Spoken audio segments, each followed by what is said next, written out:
자, 오늘은 제목은 하루 세 문제인데 두 문제입니다. 4점짜리 21번과 22번 두 문제. 자, 그리고 오늘이 3월 모의고사 풀이는 마지막 시간입니다. 자, 먼저 21번부터 볼게요.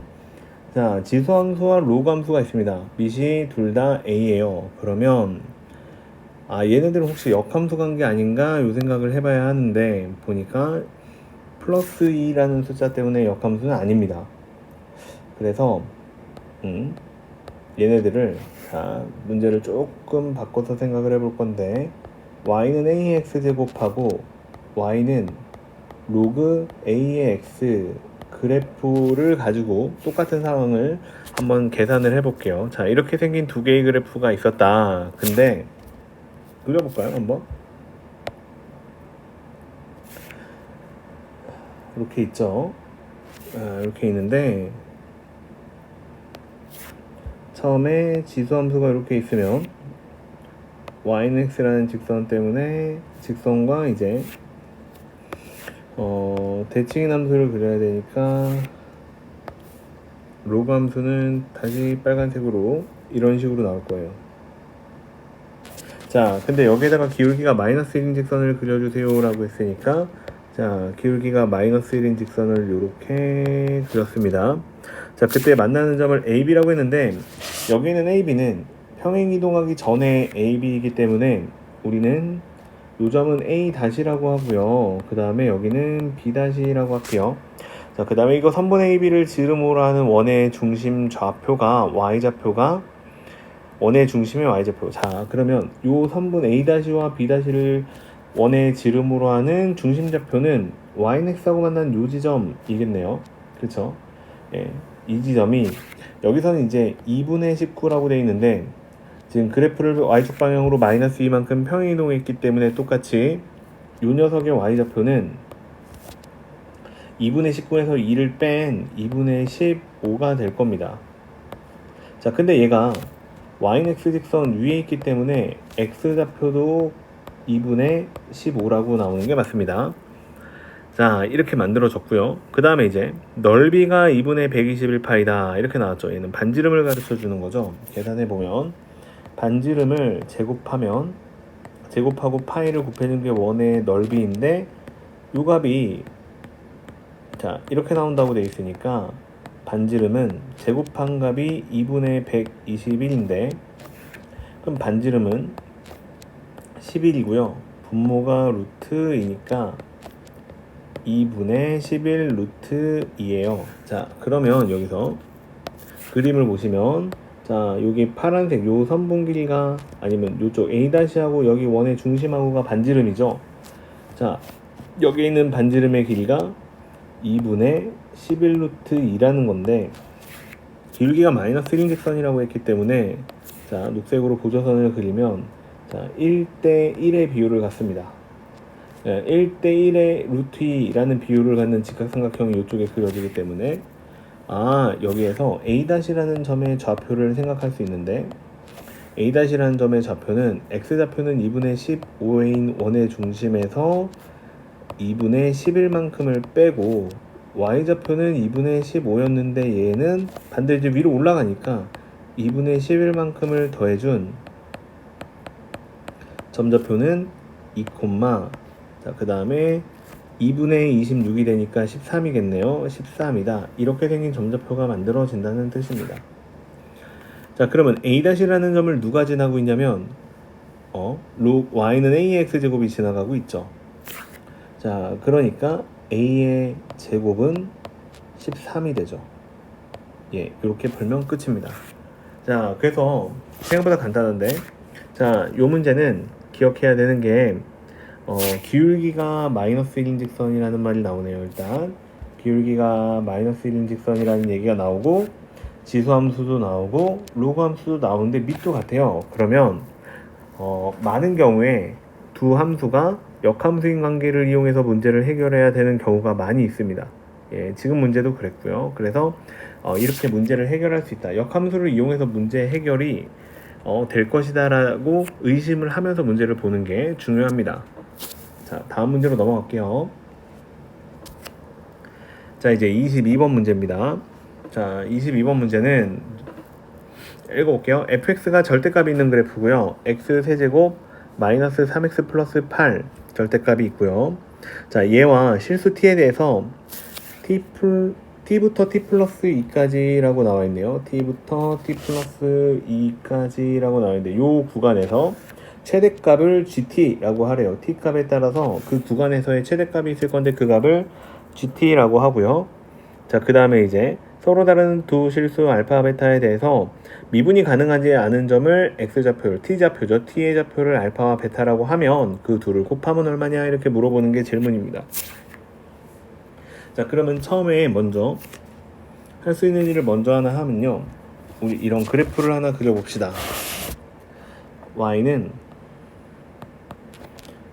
x 세제곱 마이너스 3x 플러스 8 요 그림을 그려봅시다. 자, 미분을 하면 3x 제곱 마이너스 3이라고 나오니 인수분해 하시면 x 제곱 마이너스 1이니까 x 플러스 1과 x 마이너스 1의 곱으로 인수분해가 됩니다. 그러면 x가 마이너스 1일 때 함수값이 있을 건데 얼마가 나오냐면 마이너스 1 플러스 3 플러스 8이라고 나오니 10이라고 나옵니다. 그 다음에 x가 1일 때도 함수값이 있어요. 자, 1일 때는 1 마이너스 3 플러스 8이라고 나오네. 그러니까 7이라고 나옵니다. 자, 틀렸네요. 7이 아니죠? 6이죠, 6. 더하기 잘못했네요. 자, 6이다. 이렇게 나옵니다. 이게 무슨 말이냐? 자, 3차함수 그래프를 그릴 수가 있는데 마이너스 1이 극대값인데 10이고요. 자, 여기가 10이라고 할까요? 여기가 10 마이너스 1, 10인 점. 그 다음에 극소값에 해당하는 점은 1,6입니다. 1,6이고 그래프는 이런 식으로 그림이 그려질 겁니다. 자, 이런 식의 3차 함수 그래프가 그려질 것이고요. 자, 그 다음에 0에서 함수값이 8이니까 0에서 함수값이 8이니까 여기 딱 가운데 있겠죠.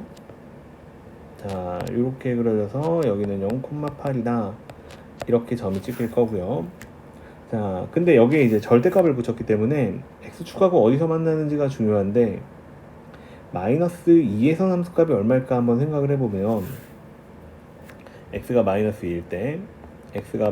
2일 때는 함수값이 계산해보시면 마이너스 8 더하기 6 플러스 8 이렇게 돼서 6이라고 똑같이 1에서의 함수값과 같은 값이 나옵니다. 그러니까 여기가 지금 1,6인데 자, 요렇게 가가지고 마이너스 2에서의 함수값이 6이다 이렇게 생긴 값이 나와요. 그러니까 좀 더 x축은 아래쪽에 있는 거죠. 그럼 마이너스 3일 때도 한번 해볼까요? x가 마이너스 3이다. 마이너스 3이면 얼마냐면 마이너스 27 더하기 9 더하기 8 이렇게 나오니까 마이너스 10이라고 나오네요. 자, 그럼 마이너스 10입니다. 여기가 이제 마이너스 3일 때 마이너스 10. 그럼 확실한 거는 마이너스 3에서는 마이너스 10 음수가 나오고요. 그 다음에 마이너스 2에서는 6이라고 양수가 나오니까 x축은 자, 요런 데 있겠죠. 요렇게 x축이 있을 겁니다. 자, 여기에 x축. 그러면 절대값을 붙이라고 했으니까 파란색으로 절대값 그래프를 그려보면 이런 식으로 절대값이 있는 그래프가 파란색처럼 그려질 겁니다. 네. 자, 이해가 되셨죠? 자, 좀 두껍게 그려볼까요? 자, 이렇게 파란색처럼 그래프가 만들어질 거예요. 그리고 재밌는 건 뭐냐면 마이너스 3에서 10이었으니까 자, 이렇게 함수값이 똑같이 맞습니다. 자, 이 점의 좌표가 마이너스 3이에요. 이 점의 좌표가 마이너스 1이고요.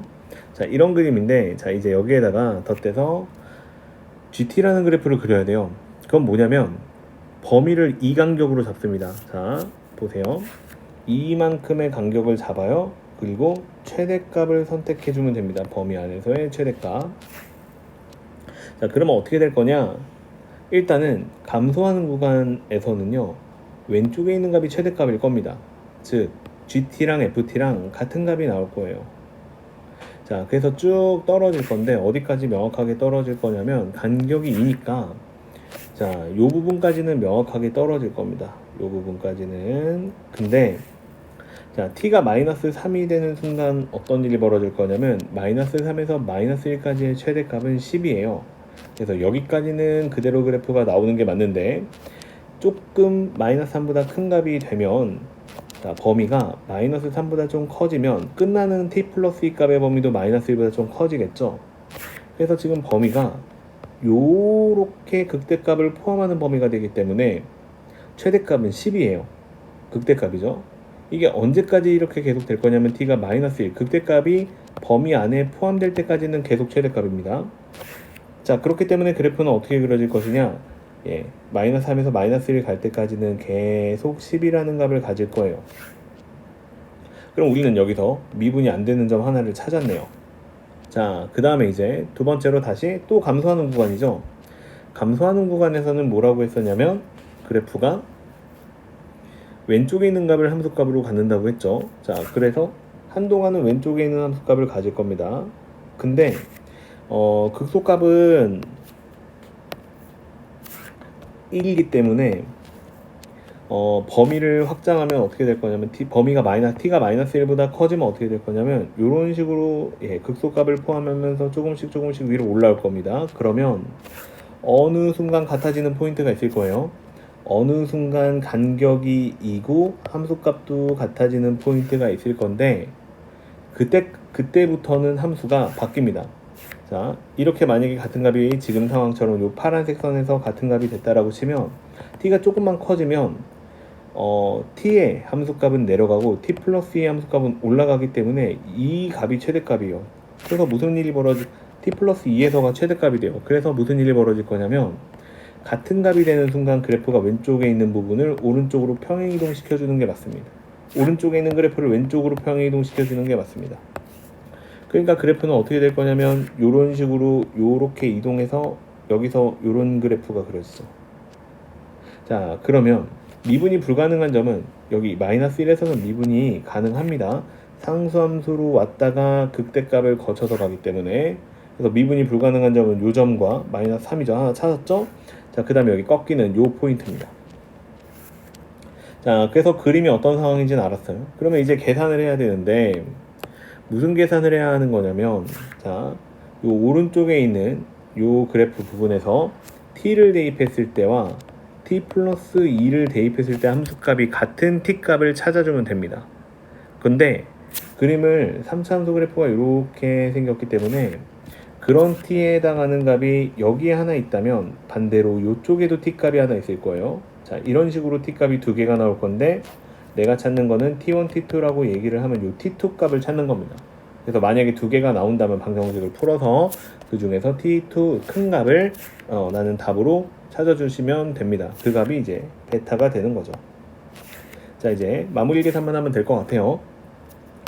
자, 그래서 t를 대입하면 t 세제곱 마이너스 3t 플러스 8이고요. 자, 그 다음에 얘가 t 플러스 2를 대입한 t 플러스 2의 세제곱 마이너스 3의 t 플러스 2 플러스 8. 자, 이렇게 생긴 값이 서로 같은 거죠. 우변을 좀 전개해보면 t 세제곱 6 곱하기 t 제곱 12t 플러스 8 마이너스 3t 마이너스 6 플러스 8이라고 나오죠. 자, 그럼 왼쪽이랑 소거되는 게 t 세제곱 마이너스 3t 제곱 그 다음에 플러스 8 이렇게 소거가 되고, 그럼 이제 우변에 남아있는 식을 정리하면 6 곱하기 t 제곱, 자, 그 다음에 플러스 12t, 그 다음 플러스 2라고 나오고 0입니다. 즉 3t 제곱 더하기 6 곱하기 t 플러스 1은 0이죠. 자, 이렇게 생긴 식이 나옵니다.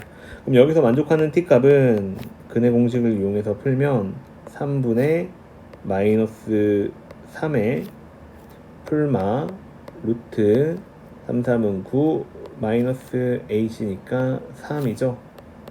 자, 그래서 3분의 마이너스 3 풀마 루트 6인데 아까 이야기한 대로 둘 중에 큰 값이기 때문에 플러스 루트 6이라고 나오는 게 답입니다. 그리고 이 값이 이제 베타가 되고 아까 처음 말한 대로 알파는 마이너스 3이라고 나옵니다.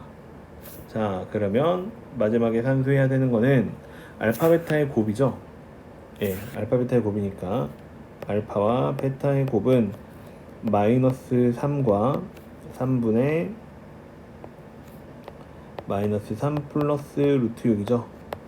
그래서 계산하시면 3이 없어지고 부호가 바뀌면서 3 마이너스 루트 6이 답입니다. 그러므로 m은 1이고요. 3이고요. 그 다음에 n이 2죠. 마이너스 1이죠. 그래서 n 플러스 n에 해당하는 값은 3 마이너스 1 해서 2라고 나옵니다. 이렇게 푸는 문제입니다. 자, 이런 문제는 예전에 모의고사에서도 많이 다루었던 내용인 것 같습니다. 이런 식으로 범위를 주어지고 최대값을 찾아서 그래프를 이용하는 문제들은 그렇게 낯선 문제는 아닌 것 같습니다. 그래서 그래도 모의고사지만 뭐 수능에 이런 형태의 문제가 나온다 모르겠어요. 그것까지는. 근데 모의고사에서는 이렇게 물어볼 수 있는 거고, 기본적으로 수능 대비를 하는 친구들이라면 이런 계산들은 해봐야 된다라는 뜻인 것 같습니다. 한번 연습 잘 해보시고 매끄럽게 잘 풀릴 때까지 연습해보는 거를 추천합니다. 자, 이렇게 해서 3월 모의고사까지 봤고요. 다음 주에는 4월 모의고사를 또 하루에 3문제씩 풀기를 해봅시다. 다음 주에 만납시다.